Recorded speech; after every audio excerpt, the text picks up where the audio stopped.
दाऊद कहता जब मेरे सिर पे तेल आया तो मेरा कटोरा उमड़ा। मैं जिस मर्जी फील्ड में हूं, क्योंकि मेरा कटोरा अलग है, हाउसवाइफ का कटोरा अलग है, एक यूथ का कटोरा अलग है, आपकी बुलाहट अलग है, आपकी बिजनेस की बुलाहट है, किसी की पास्टर की है, किसी की हाउसवाइफ की है, किसी की जॉब की है, किसी के काम की है, किसी की सेवा की है, किसी की असिस्टेंट बनने की, हर बंदे की बुलाहट अलग है। अगर वो उस बुलाहट में बना रहे, जितनी आशीष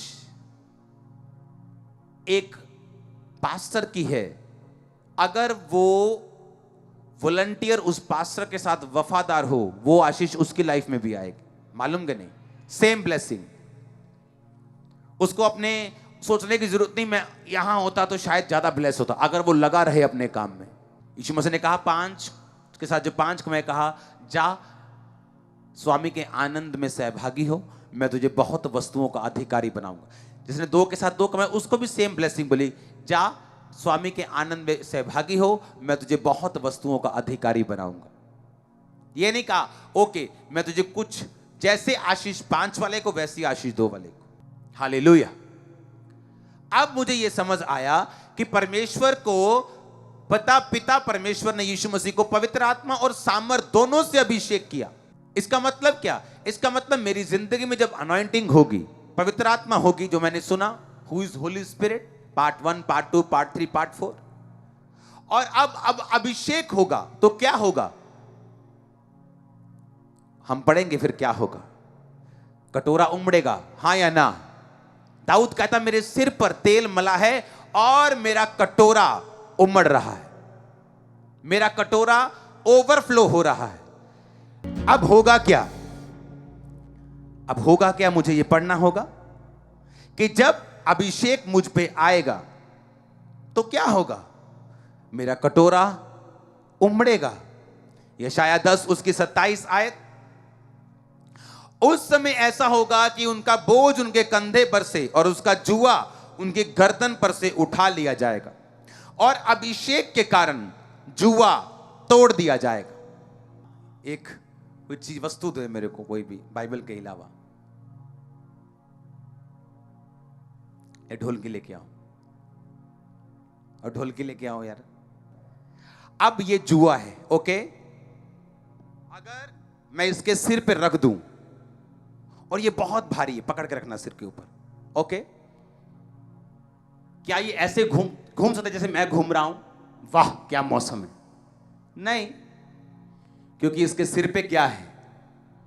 जब एक औरत पट्टे लेने जाती है, आप उसको ध्यान से देखना, सिर पे जब पट्टे होते हैं तो वो ऐसे चलती कि नहीं? अगर कोई आवाज मारेगा, अब बहन जी आइयो, हाँ हाँ मैं आउनी है, ऐसे ही होता है ना? हाँ और कितना? हाँ बस ठीक है। बंदा उधर खड़ा है, हाँ हाँ आउनी है मैं। क्यों? सिर पे क्या है और कंधे पे क्या है? परमेश्वर कहता, फिर से पढ़ेगा यशायाह 10 उसकी 27 आयत को। उसने कहा उस समय ऐसा होगा कि उनका बोझ उनके कंधे पर से और जुआ उनके गर्दन पर से उठा लिया जाएगा, और अभिषेक के कारण वो जुआ तोड़ दिया जाएगा। अब वो जुआ क्या है? मेरा जुआ डिप्रेशन था, दुष्टात्मा थी, बीमारी थी, निराशा थी, हीन भावना थी। ये मेरा जुआ था, और इतना भारी था कि मैं आपको प्रभु की हुजूर में बता रहा हूं कि मेरे को विश्वास नहीं था कि यीशु मसीह सबसे मुझे आजाद कर सकते हैं। मुझे नहीं था, पर मैं प्रभु से प्यार करने लगा था और आगे बढ़ने लगा था। मुझे मालूम था कि एक ना एक दिन काम हो जाएगा, चलते हैं आगे, देखते हैं क्या होता है, पीछे नहीं मुड़ना बस। अब कहता अभिषेक के कारण जो तुम्हारे सिर के ऊपर जुआ है और तुम इधर उधर नहीं देख सकते, कि बोलता आओ घूमने चलते हैं, नहीं जा सकते, तंगी है, मोबाइल टूटा हुआ है, क्या है? तंगी है। आनंदित नहीं रह सकते, क्यों? दुष्ट आत्मा हर वक्त दिमाग से बातें करता रहता है, हर वक्त। नेगेटिविटी चलता रहता है, जुआ है। उसने कहा जब अभिषेक तुम पे आएगा, जुआ मैं उठा लूंगा। जब ये बात मेरे को समझ आई थी कि अभिषेक में अगर मैं नहीं बढ़ूंगा तो सब कुछ गड़बड़ है। जब मैं मीटिंग्स में जाता था तो, और सब मीटिंग्स में मैं नहीं जाता था, जैसे शारीरिक व्यभिचार है ऐसे आत्मिक व्यभिचार भी है। जो लोग बहुत सारे पास्टर्स को सुनते हैं वो कभी भी नतीजे पे नहीं पहुंचते। आप इमेजिन करो, बहुत सारे ऐसे अनॉइंटेड पास्टर हैं इस दुनिया में अभी भी, मैं सबको नहीं सुनता हूं।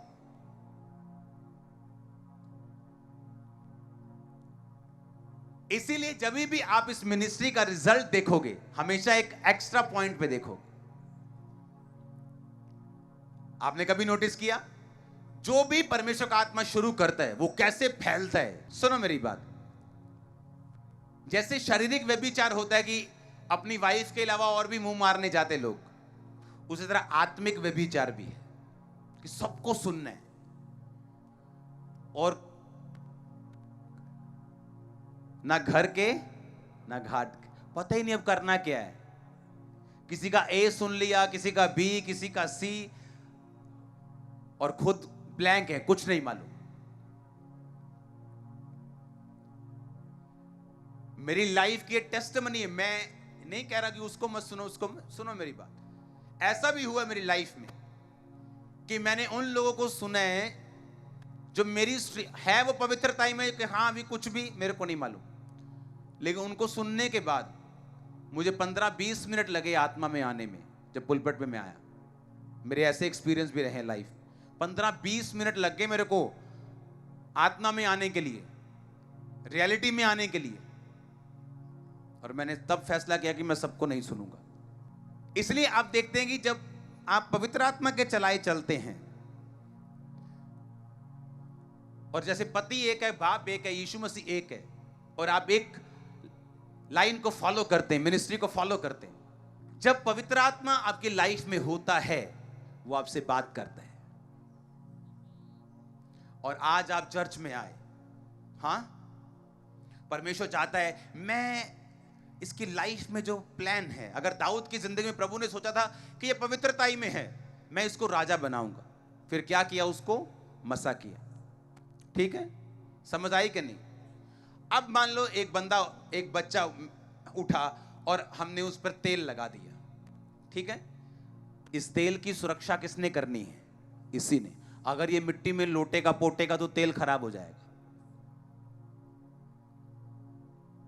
अब परमेश्वर देखता है कि मुझे इसको राजा बनाना है, लेकिन विदाउट अनॉइंटिंग परमेश्वर कुछ नहीं करता।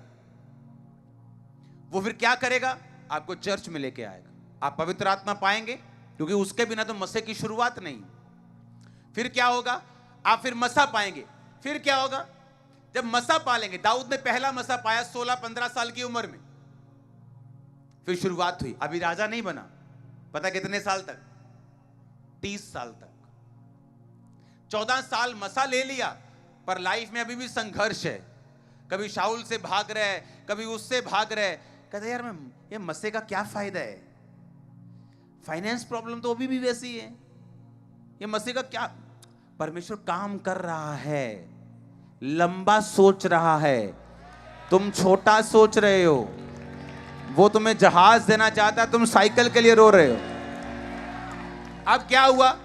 परमेश्वर ने देख लिया, क्योंकि जो मसा आपको मिलता है, परमेश्वर ने कहा मेरा राज राई के दाने के समान है, यानी मैं तुम्हें राई का दाना दूंगा, पेड़ तुम बनाओगे, उसे सींचोगे, रक्षा करोगे। मैं तुम्हें राई का दाना दूंगा, पेड़ तुम बनाओगे। मसा मैं तुम्हें दूंगा। मेरा मसा कैसे आया? बड़े बड़े बड़े मसा आया। तब कैसे होता था? चर्च में प्रेयर करते थे, मसा आए मसा आए, लोग मस से भरते थे। किसी का सिर दर्द हील हो गया, किसी का टांग दर्द हील हो गया, इससे ऊपर कुछ नहीं। उस मसे में वफादारी, फेथफुलनेस, प्रार्थना नहीं, डिस्करेज नहीं होना अगर रिजल्ट नहीं आया, बढ़ते रहना। आगे जाना और आगे और आगे, काम होने शुरू, आगे और आगे। आपके सामने ही अभी क्या हो रहा है, और सोचो आगे क्या होगा, उससे आगे क्या होगा। मेरी ये विश है प्रभु के सामने कि मुर्दों की प्रेयर लाइन होनी चाहिए। ये मेरी प्रेयर है। कब पहुंचूंगा ये? By God's grace, hallelujah. वो मसा एक बार मिल गया, अब उसकी सुरक्षा करनी है। ब्लू फिल्म मिट्टी है, मसे पे आ गई, खराब कर देगी। शैतान क्यों चाहता है कि आप ब्लू फिल्म देखें? वो क्यों चाहता है आप शराब पिएं? वो क्यों चाहता है आप गलत रिलेशनशिप में जाएं? वो क्यों चाहता है आप लंगर प्रसाद में जाएं? क्या? क्योंकि जो मसा आया है, शैतान चाहता है उसे करप्ट कर दिया जाए, इमीडिएटली करप्ट किया जाए। आपको जिंदगी में किसी लड़की ने देखा तक ना हो, आज मसा लेके जा रहे बाहर, सीधा प्रपोज, आप वाह इतना मसेदा कमाल लगता। ये मसे का कमाल नहीं है, ये शैतान का कमाल है। उसने देख ले, पता है शैतान क्यों मसे के पीछे? आज भी शैतान के पास मसा है, आज भी। प्रभु ने उससे मसा नहीं छीना। जो पास्टर व्यभिचार करते हैं, रेप्स करते हैं, चोरियां करते हैं, उनसे भी प्रभु ने मसा वापस नहीं लिया। क्योंकि परमेश्वर की ये आदत है कि एक बार जो वो चीज दे दे वो वापस नहीं लेता। इसलिए एंड समय में लोग बोलेंगे हमने दुष्ट आत्मा निकाली, प्रभु कहेगा मैं जानता नहीं कौन हो तुम। आप मेरी बात समझ रहे कि नहीं? इसीलिए मसा होली स्पिरिट के साथ अच्छा होगा, ये ना हो होली स्पिरिट निकल जाए और मसा रह जाए अकेला। आमीन। और जब पवित्र आत्मा नहीं होता फिर कॉपीज करनी पड़ती, कॉपी पे कॉपी मारी जाओ, पवित्र आत्मा वाले बंदे को फॉलो करी जाओ, कहीं तो पहुंचेंगे ही। जब पवित्र आत्मा आपकी लाइफ में होता है, आप क्यों चाहते हैं एक गाना बजाओ शैतान का, देखो कॉन्सर्ट, भीड़ देखो कितनी आएगी, आपका भी लग रहा है नाचने के लिए। क्यों? पता है? वो मसा है, वो अनॉइंटिंग है,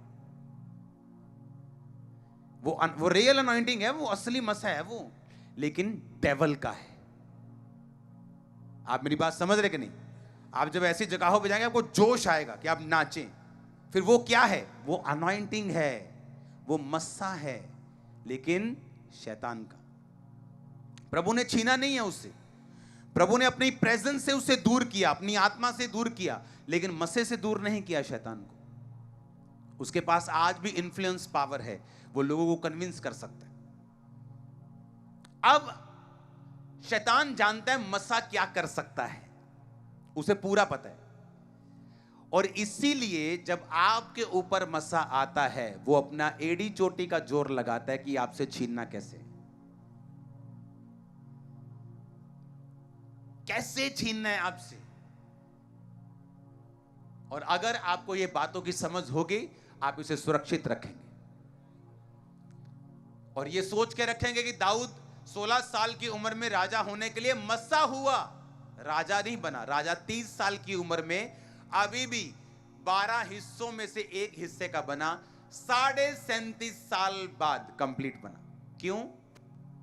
ग्रो और ग्रो। जब प्रभु ने देख लिया कि अब ये एक हिस्से का राजा बन सकता है, इसने मस्से को संभाल के रखा है, प्रभु ने बनाया। प्रभु ने देख लिया इसने मस्से को संभाल के रखा है, गवाया नहीं, पाप नहीं किया, गलत काम नहीं किया, प्रभु ने बढ़ाया। आज मसा आएगा, रिजल्ट आएगा। साल लग सकते हैं, महीने लग सकते हैं, लेकिन जो रिजल्ट होगा वो कॉमन नहीं होगा, वो कॉमन नहीं होगा।